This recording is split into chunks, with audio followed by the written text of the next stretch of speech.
It feels like AI is just exploding right now, doesn't it? Like Mm. every day there's something new and groundbreaking. It's kind of hard to keep up? Yeah, it can definitely be overwhelming. I mean, it seems like everywhere you turn, there's another amazing AI application or some crazy development. Exactly. So today we thought we'd zero in on a really interesting report, the University 365 report called Morocco's AI Landscape March 2025. Think of this deep dive as your cheat sheet to what's going on with AI in Morocco. Right. We've got the highlights from this really comprehensive report. It covers like everything. The history of AI in Morocco, the government's vision for AI, the research happening at universities, how different industries are using AI. It even gets into the development of Arabic language models, the investments being made, and the social and economic impact of AI. So, to guide us through all of this, we have Anna with us. She's a professor at University 365 and the expert behind this report. Hi, everyone. Glad to be here. So, our aim today is to get a clear picture of where Morocco stands in the African and global AI landscape. We want to make this accessible to everyone, so whether you're a techie or just curious about AI, stick with us. We'll keep it interesting. Definitely. We'll be sharing some practical examples and looking at what the future holds for AI in Morocco. It's a really exciting time to be following this. Okay, so Anna, let's start with the basics. Can you give us a little background on the development of AI in Morocco? Sure. The report actually traces Morocco's journey with digital technology through these series of strategic plans. Like roadmaps, right? Exactly. So it started with eMorocco 2010. That laid the foundation for broader digitalization efforts.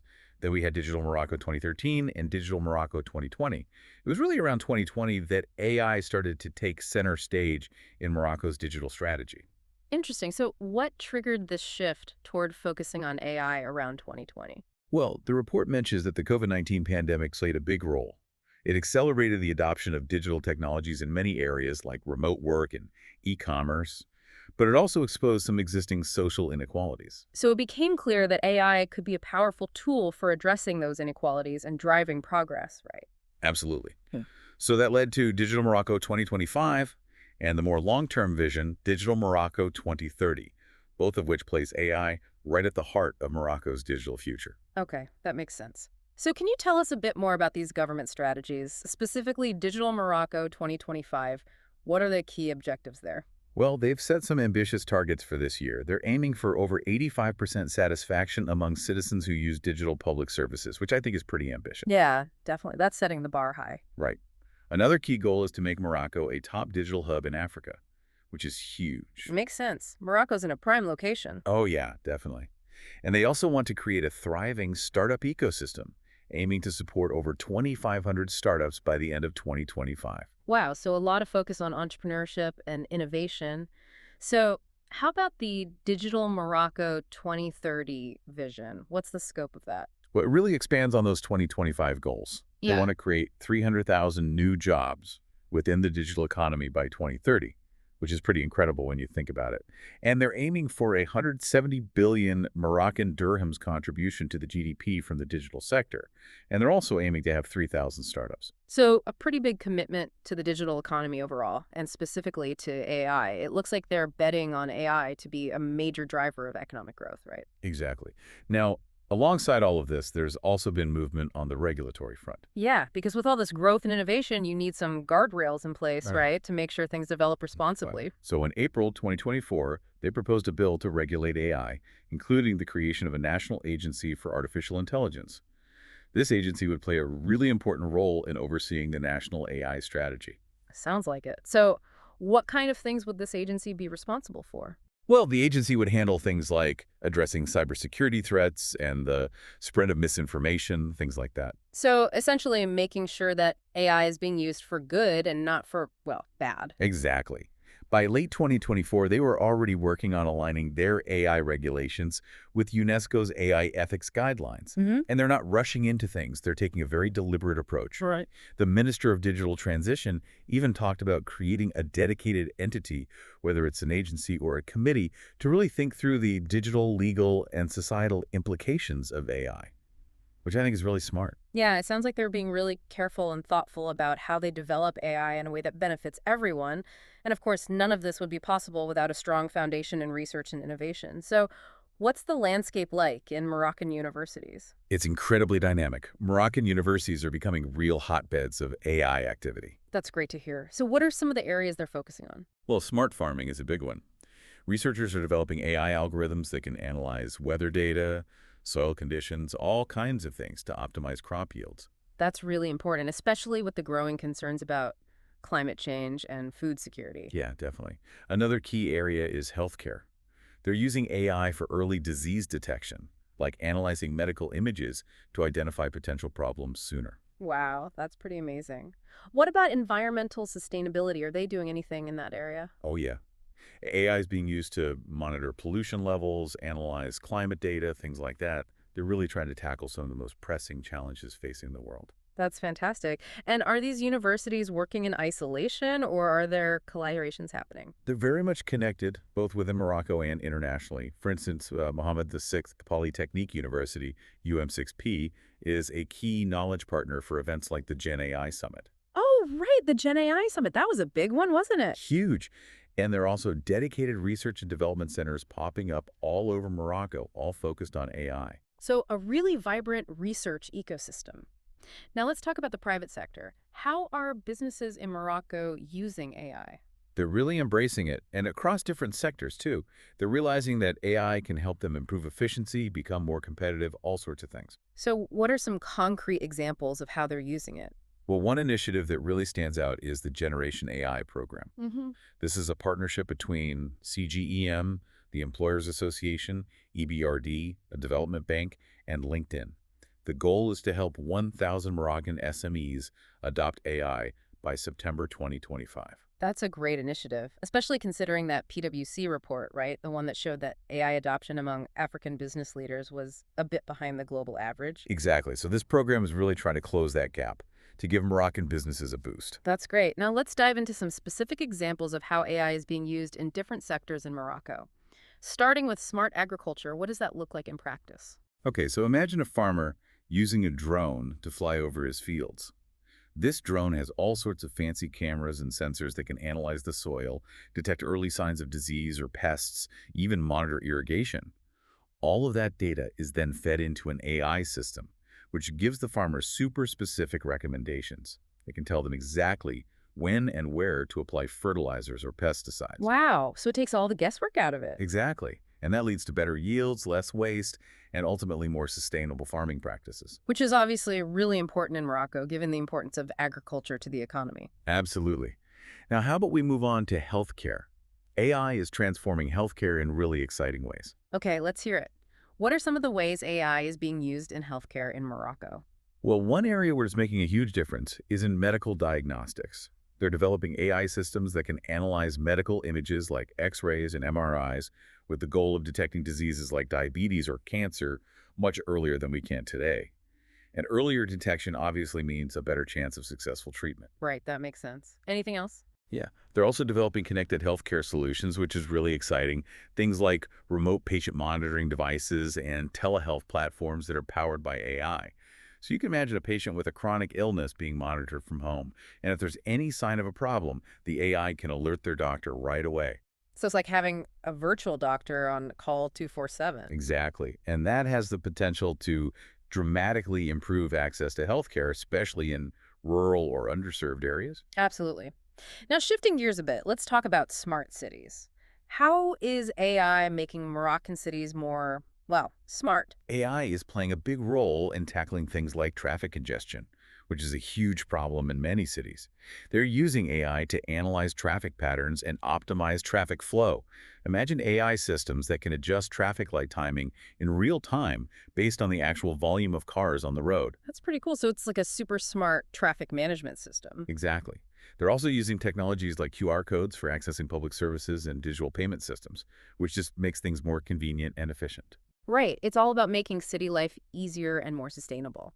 So we've talked about agriculture, healthcare, and smart cities. What about the financial sector? Well, AI is proving to be really effective in preventing fraud. These algorithms can analyze huge amounts of data to spot suspicious transactions in real time. And another big area is financial inclusion. AI can help expand access to financial services, especially for people who have traditionally been excluded from the system. So things like AI-powered tools for assessing microloan applications or providing personalized financial advice through digital platforms, right? Exactly. Now, this last example is really cool. AI is even being used to preserve Morocco's cultural heritage. Really? That's fascinating. How does that work? So they're using AI to analyze consumer preferences for traditional Moroccan crafts like pottery, ceramics, and jewelry. By understanding what people are drawn to, they can help artisans and businesses tailor their offerings and marketing strategies. Oh, I see. So it's like using AI to boost the Made in Morocco brand. That's pretty clever. It is, right. And it helps ensure these traditional crafts continue to thrive in the digital age. Definitely. Now let's talk about a specific area of AI language models. The report highlights the development of models for Arabic, particularly the Moroccan dialect, Darija. Why is this so important? Well, while modern Standard Arabic is the official language, a large part of the Moroccan population, something like 40 million people, speaks Darija as their primary language. So developing language models specifically for Darija is all about digital inclusion. It means AI applications and services can be designed to understand and interact with Moroccans in their everyday language. So instead of forcing everyone to use modern standard Arabic, they're bringing AI to the people in the language they use every day. Exactly. And researchers at MBZUAI France Lab have created some really impressive large language models specifically for Moroccan Arabic, like Atlas Chat2B and Atlas Chat9B. These models are much better at understanding and processing Darija than the general Arabic language models. That's incredible. And what kind of applications can we expect to see coming out of this? Oh, all sorts of things. The voice assistants, chatbots, translation services, all in Darija. The possibilities are pretty exciting. Definitely. And the CESE also made a recommendation related to this, right? Something about a sovereign data language infrastructure for Darija. Yes. They're basically saying that having this dedicated infrastructure for Darija is crucial for making sure everyone in Morocco can benefit from AI, regardless of their education level or background. It sounds like they're really taking digital inclusion seriously. Now, let's talk about investment. What does the investment landscape for AI look like in Morocco? It's actually looking quite promising. The ecosystem is maturing, and there's more funding becoming available for AI startups. The CESE has even recommended creating a public-private investment fund specifically for AI and other digital technologies. That would be huge. Having that kind of dedicated funding could really accelerate innovation. Absolutely. And they've also got some tax incentives in place to encourage businesses to adopt AI and collaborate with researchers. Plus, they've updated the National Investment Charter to be more friendly to AI startups. Sounds like they're pulling out all the stops to attract investment. And how about international partnerships? Are those playing a role? Oh, yeah, definitely. For example, the UAE's AI-71 partnered with Morocco's Ministry of Digital Transition and gave $100,000 worth of computing power to 4 Moroccan AI startups. The EBRD is also a big supporter, especially through initiatives like Generation AI. So, a lot of international interest and support. And speaking of ambition, the report mentions something about a unicorn. Right, so Digital Morocco 2030 includes this really ambitious goal of creating a Moroccan unicorn, a startup valued at over $1 billion in either AI, fintech, or agritech within the next 5 years. Wow, that's setting the bar high. But it shows how serious they are about building a world-class tech sector. Of course, none of this is possible without skilled people. What are they doing in terms of talent development and education? Well, they're really tackling the AI skills gap head on. The CEEC has recommended incorporating AI into school curriculums at all levels. They're also working on improving AI programs at universities. So building that pipeline of AI talent from a young age. Exactly. And they're offering training programs for instructors because there's a shortage of qualified AI teachers. Makes sense. Are they creating any new institutions specifically for AI education? Yeah, actually. In February 2024, they announced 2 new schools focused on AI and digitization in the cities of Teredont and Berkane. These are the first of their kind in North Africa. Wow, that's a big step. It is. And the Ministry of Digital Transition is also planning new higher education pathways specifically for AI and launching online training programs. They're even doing awareness programs for kids and teenagers to get them excited about AI from a young age. So it's a really comprehensive approach to building a future-ready workforce. Okay, so we've covered a lot of ground. Now, how does Morocco stack up against other countries in the AI space? What are its strengths and challenges? Well, they've got some pretty significant strengths. Their geographic location is great, they've got relatively high internet penetration, and they're investing in digital infrastructure. Right. Morocco is often seen as a gateway between Europe and Africa. Exactly. Plus, it's politically stable, has a business-friendly environment, and a multilingual workforce. And they were early adopters of the UNESCO AI ethics guidelines, which is a big plus, So a lot going for them, but surely there are some challenges too, right? of course. The CESE highlighted a few key obstacles. One is the lack of specific AI laws in Morocco. Another is that the release of public data, which is crucial for training AI models, is a bit slow. AI startups also struggle to get enough funding, and there's still a significant AI skills gap, especially when it comes to finding highly qualified specialists. Right. So some hurdles to overcome, but it sounds like they're aware of them and working on it. Now let's zoom out a bit and talk about the bigger picture. The impact of AI on society and the economy in Morocco. Okay, so Digital Morocco 2030 projects a pretty substantial economic impact. They believe the digital economy, fueled by AI, will contribute 170 billion Moroccan dirhams to the GDP. That's a lot. And what about jobs? We hear so much about AI taking jobs away. Right, but it also creates new ones.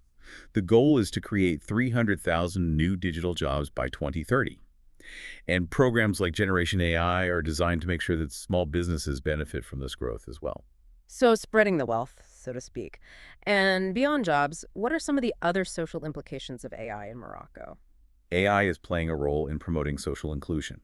For example, AI-powered translation services and those Darija language models we talked about are breaking down communication barriers and making digital services accessible to more people. Right, so making sure everyone can participate in the digital economy. Exactly. And AI is helping to modernize public services, which makes them more efficient and potentially frees up resources for other priorities. For example, they're expecting to save 718 million working hours each year just by modernizing administrative services. That's a lot of time. Okay, so looking ahead, what's next for AI in Morocco? What are some of the key trends and what's the overall outlook? Well, there's the GITEX Africa Morocco 2025 event coming up in April. It's going to be a big showcase for all the latest AI innovations, and I'm sure we'll see some exciting new partnerships come out of it. And in the medium term, the focus will definitely be on achieving the goals of Digital Morocco 2030. Launching that unicorn, continue to develop Arabic language models, all of that. So lots to look forward to. Definitely. And in the long term, success will depend on addressing those challenges we talked about, like the need for more specific regulations and funding for startups. And it will be really important to prioritize AI in key sectors like education, healthcare, and agriculture. It sounds like Morocco is in a really good position to become a leader in AI in Africa. So as we wrap up, what would you say are the biggest takeaways from this deep dive into Morocco's AI landscape? I think the biggest takeaway is just how committed the Moroccan government is to making the country an AI hub. They've got these comprehensive strategies in place, and they're really backing it up with action. We're seeing exciting developments in research and practical applications of AI across so many different sectors. They're focusing on developing local language models and building a strong talent pipeline. And while there are challenges, the overall outlook is super positive. They've got huge potential to drive economic growth and social progress through AI. It's an inspiring story, really. And this University 365 report, Morocco's AI Landscape March 2025, has been such a valuable resource for understanding this transformation. It's a great report. It is. And it really exemplifies what University 365, the Applied AI University, is all about. They're dedicated to equipping individuals with the AI skills they need to thrive in this new world. They're really big on developing those foundational AI generalist skills and promoting lifelong learning. And they've got some pretty amazing tools and approaches for doing just that. Like their unique pedagogy, UNOP, which stands for University 365 Neuroscience-Oriented Pedagogy. It's designed to make learning as effective and engaging as possible. They've also got micro-learning formulas like 5M2S that break down complex concepts into bite-sized chunks. And for anyone looking to organize and leverage their knowledge in this AI-driven world, they've got the LIPS Digital Second Brain System. It sounds like they're really pushing the boundaries of how we learn and adapt to this rapidly changing technological landscape. They are. So as we conclude this deep dive, it really begs the question, how much are you, our listener, thinking about AI and its implications for your life, are you actively developing your own AI literacy? Because, like we've seen in Morocco, this isn't just something happening over there, it's transforming every aspect of our lives. And the more we understand it, the better equipped we'll be to navigate this exciting but complex future. So, thank you so much for joining us on this deep dive into Morocco's AI landscape. We'll see you next time. Thanks for having me. It was great having you.